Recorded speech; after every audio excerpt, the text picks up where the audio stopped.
Hook 1525 seconds. My coworker sent one passive-aggressive email that ended her entire career at our company, and somehow I became the villain. She bypassed our entire creative department, risked a client paying us $150,000 a month, mocked my expertise, and ended her message with 2 words that'll haunt her forever. Hope this helps. 3 hours later, she was unemployed, and honestly, even now, I still don't know if I should feel guilty. If you've ever dealt with an arrogant coworker who thought they knew everything after watching a few TikToks or reading a couple of articles, hit that subscribe button. Drop a like because today's story is a perfect example of how one bad decision, mixed with a little overconfidence, can destroy an entire career in a single afternoon. And tell me in the comments before we start, was this revenge or just consequences? Let's get into it. I work as an art director at a marketing, branding, and tech company. We're fully remote, about 50 employees,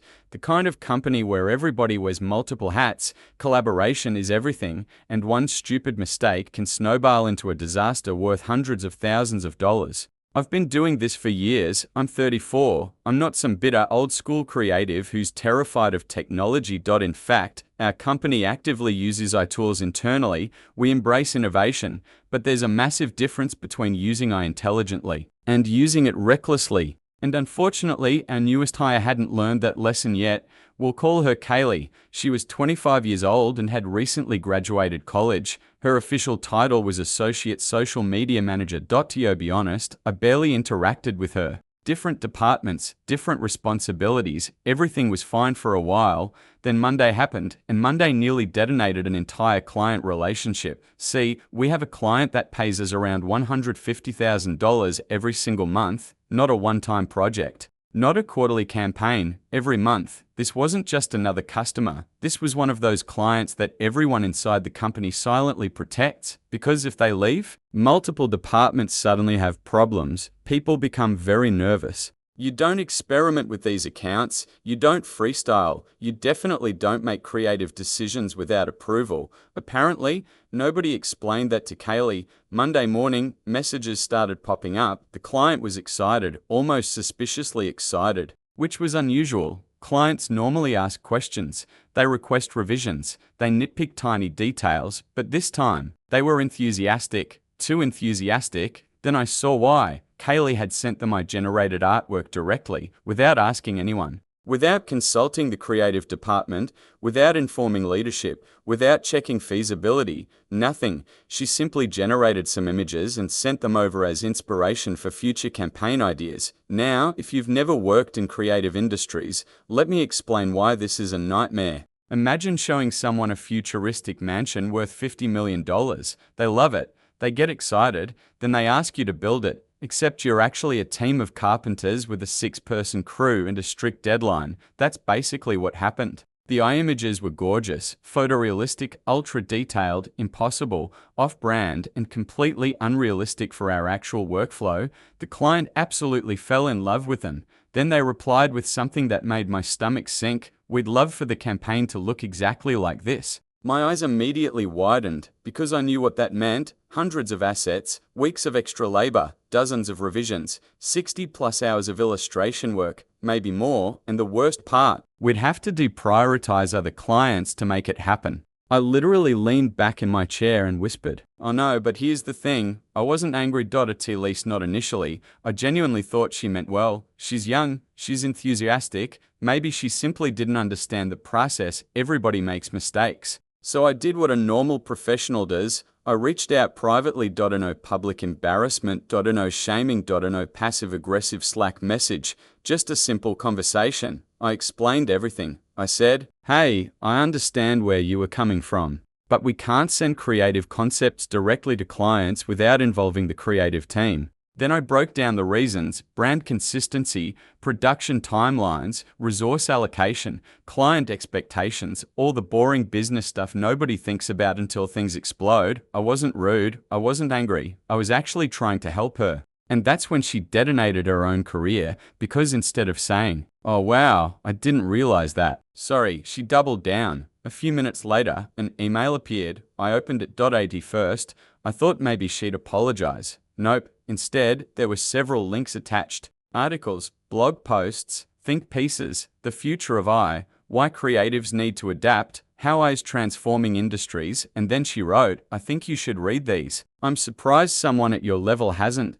Then the one sentence. Hope this helps. I physically froze. You know those moments where you reread something 3 times because your brain can't process the audacity? That was me. I stared at my monitor. My eyebrow twitched. My jaw clenched. I leaned away from my desk, then leaned back toward it. I wasn't even angry anymore. I was impressed, because it takes an unbelievable amount of confidence to insult someone whose entire job exists because they have years of expertise you don't possess yet, and she did it while she was actively creating a crisis. I sat there thinking, did she seriously just send me homework? Then imply I was ignorant, after she almost jeopardized one of our biggest clients? Okay, no, absolutely not. This wasn't an I debate anymore. This was a professionalism issue.